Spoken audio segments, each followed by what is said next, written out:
Pemirsa, pemilu kada DKI Jakarta sudah bisa dipastikan akan berlangsung 2 putaran.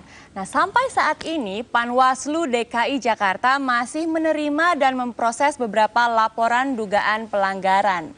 Nah, bagaimana nih persiapan dari Panwaslu dalam menghadapi putaran kedua nanti sehingga pemilu kada ini bisa berlangsung lebih jujur dan adil. Untuk itu kita akan sambut Ketua Panwaslu DKI Jakarta, Ramdan Syah.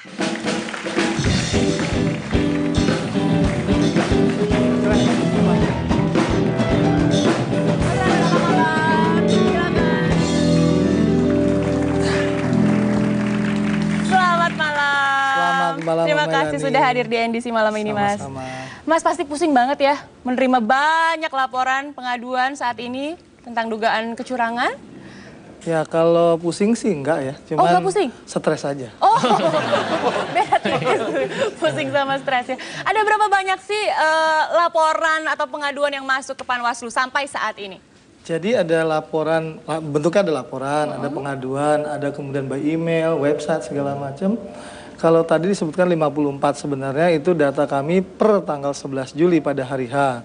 Tetapi sampai hari ini laporan ke kami ini sampai tadi jam 12 siang itu sekitar 134. Banyak banget. 134 laporan semua total hampir 90% lebih kepada orang tidak punya hak pilih.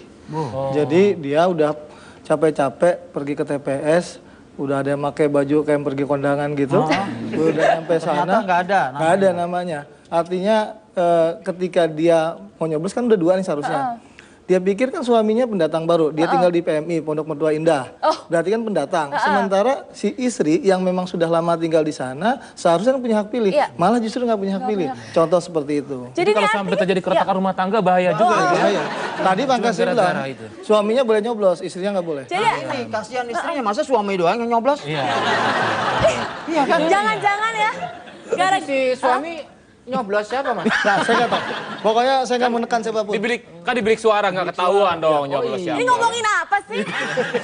Mas, jadi jangan-jangan golput itu tinggi gara-gara banyaknya laporan tidak ada hak pilih seperti ini, mungkin nggak sih? Sebenarnya itu bisa saja, karena sebenarnya ketika ada surat edaran KPU ya, menjelang H-2 tanggal 9 Juli disebutkan bahwa masyarakat yang tidak dapat undangan, kartu pemilih maupun C6, sebenarnya itu boleh punya hak pilih selama ada dalam salinan DPT.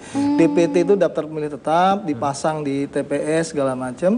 Nah, artinya undang-undangan menyatakan bahwa untuk memilih kan 17 tahun atau sudah menikah atau kemudian dia tinggal 6 bulan di Jakarta. Nah, kemudian masuk dalam salinan DPT. Bahwa pada misalkan C6 atau kartu pemilih kan itu teknis saja. Karena didatengin ternyata dia nggak ada di rumah. Tadi kan Bang Toib kan selalu nggak ada di rumah kan. Nah, kemudian ternyata ini menjadi alasan orang kemudian, udahlah kan gue nggak diundang. Sekarang kan kalau pergi kondangan kan nggak ada undangan juga males. Kan lumayan gocap kan gitu. Nah, artinya lumayan gocap. Oh, biasa ngasih gocap ya, Mas? Lebih dikit sih sebenarnya. 55 kali ya. Lebihnya dikit. Nah, saudara. Ini sebetulnya yang kita undang Panwaslu atau ini? Atau panitia kenduri. Silakan. Jadi ketika dia itu pergi ke lokasi, pokoknya di lokasi. Jadi maksud saya orang ke TPS karena tidak ada undangan kartu pemilih, tidak ada C6, jadi ya malas. Sekalian aja lah saya nggak usah milih. Gitu. Nah, ini ada beberapa alasan. Jadi sebenarnya golput itu ada 2 sebenarnya. Golput by choice, artinya dia memang milih pilihan sadar, itu nggak bisa diutak-atik. Sekitar 15-20% ada di DKI Jakarta, terutama pemilihan cerdas dan rasional. Ada lagi tidak hanya merit by accident ya, tapi ada golput by accident. Golput by accident itu tadi saya sebutin, ketika dia seharusnya dapat undangan kartu pemilih C6 dia nggak dapat. Yang kedua, ketika dimutakhirkan data pemilih, seharusnya namanya ada. Tetapi kemudian ternyata tidak ada. Dalam DP4 itu kan daftar penduduk potensial pemilih yang diserahkan oleh pemerintah kepada KPU tanggal 6 Januari 2012, itu dimutakhirkan menjadi DPS, menjadi 13 April itu jumlahnya 6 juta, tadinya 7.500.000 menjadi 7.044.000. Kemudian dimutakhirkan lagi menjadi DPT itu 6.983.692. Seharusnya yang nama daftar pemilih tetap adalah tetap. Tidak bisa DPTTT. Daftar pemilih tetap yang tidak tetap. Panjangnya. Nah, itu panjang sekali. Ada juga DPTTTJG. Daftar pemilih tetap tidak tetap juga. Ya artinya sampai hari H ternyata Ada lagi DPT, TT, GT, GT. Apa tuh? Apa tuh? Hah? Itu salah cetak, Pak. T-nya banyak. Jadi maksud saya ketika golput itu berdasarkan accident tadi, orang kemudian itu hilang hak pilihnya karena pada maladministrasi. Kemudian PPS atau PPK yang tidak memutakhirkan data pemilih, ini ancamnya sebenarnya pidana. Sampai tadi kami kemari kata malam ini masih banyak juga yang masih mendaftar. Ini baru tingkat provinsi. Ya. Belum yang melapor tingkat kecamatan, tingkat kota. Nah, kami khawatir yang namanya pemilu kan ada menjaga kedaulatan rakyat dengan cara kemudian memilih one man one vote. Lalu kalau orang nggak memilih, padahal kan tujuan pemilu kan adalah untuk pemilih, kedaulatan rakyat dijaga. Tentu saja Panwas meminta pada KPU untuk membuka yang namanya merevisi daftar pemilih tetap. Lalu Membuat responnya penetapan seperti baru. apa dari KPU saat ini? Responnya ya galau juga lah, andilau. Antara dilema dan galau. Oh, Andi Lau. Jadi KPU itu ada kemudian yang namanya peraturan KPU yang tidak boleh melakukan pemutakhiran pemilih pada putaran kedua. Nah, artinya kalau dimutakhirkan kembali ada yang namanya petugas pemutakhiran data pemilih. Kan sudah diberhentikan. Masa kemudian dipanggil lagi kan? Ini butuh anggaran dan segala macam. Padahal yang kami minta bukan pemutakhiran data pemilih, tapi lebih kepada revisi terkait penetapan DPT. Karena KPU pada tanggal 2 Juni sudah menetapkan jumlah DPT 6.983.692 pemilih. Tetapi karena ada amar putusan Dewan Kehormatan Penyelenggara Pemilu atau DKPP yang menyatakan KPU harus memanggil pasangan calon, harus memperbaiki DPT lebih akurat. Yang ketiga tidak boleh merubah tahapan. Akhirnya merubahlah yang namanya penetapan DPT.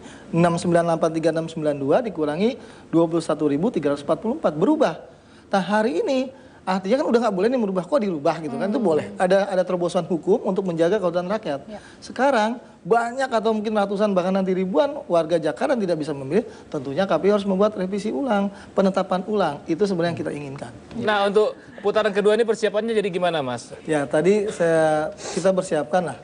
Kenapa sekarang politik uang katakan tidak marak, kami bisa saja mengklaim bahwa kemarin kami melakukan kampanye stop politik uang, jangan ambil uangnya, jangan pilih orangnya.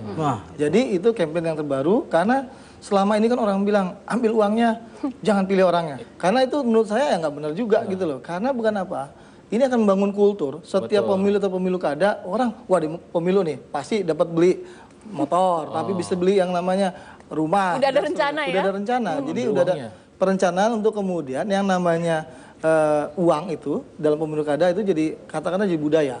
Orang menjual kedaulatannya dengan 50.000, 100.000 itu menurut saya adalah terlalu rendah. Karena saya ngutip nih, boleh filsuf kata. Iya, boleh. Descartes kalau nggak salah, cogito ergo sum.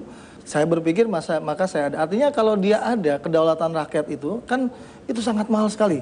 Beli kedaulatan rakyat itu dengan sebuah kebebasan, dia punya pilihan sadar untuk memilih, tidak kemudian karena uang 50.000 atau 100.000.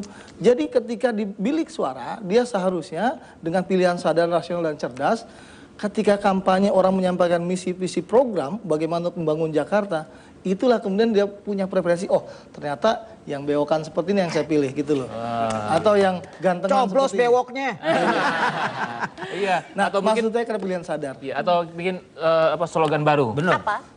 Ambil uangnya, jangan kasih kembalian. Ada Itu kembalian. kasir pasti. Lagian harga kedaulatan terlalu murah, masa 100.000. Harusnya pego dong. Ya sekalian Mas. Pego tuh berapa kali nyoblos?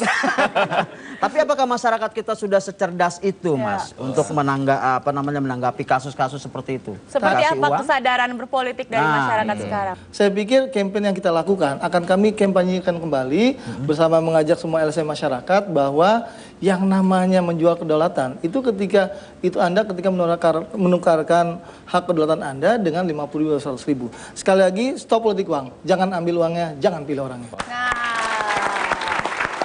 baik. Jadi teman-teman mulai sekarang kita pertahankan kedaulatan kita ya, setuju ya? Setuju. Baik, terima kasih ya Mas Ramdan. Nanti mudah-mudahan putaran kedua bisa berlangsung lebih luber dan jurdil tentunya. Oke. Terima kasih dan kami akan segera kembali saat lagi, tetaplah di NDC Neo Demokrasi. I wanna know what love is. I want her to show me. I wanna feel what love is. Orang-orang yang